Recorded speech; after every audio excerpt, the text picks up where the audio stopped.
Hey y'all, so I was sitting here talking to this girl in my unit and she really made a good point. She said back in the day we used to use pots. We used to use clay in order to make pots. And for those pots, you notice that if you know anything about clay, pottery, Play-Doh, anything like that, you notice that if you don't use it the right way, that when you put it in the sun, it'll melt. Wax will melt in the sun. You know, you have to use the right things in order to get the right shape, the right form, the right substance, I guess you can say.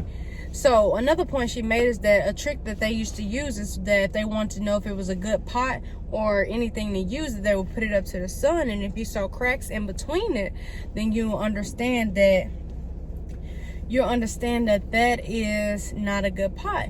And then she made this point. She said a lot of times the holes in our pots are like our faith. We'll do things and say things such as, God, I'll do this, or God, I'll do this if.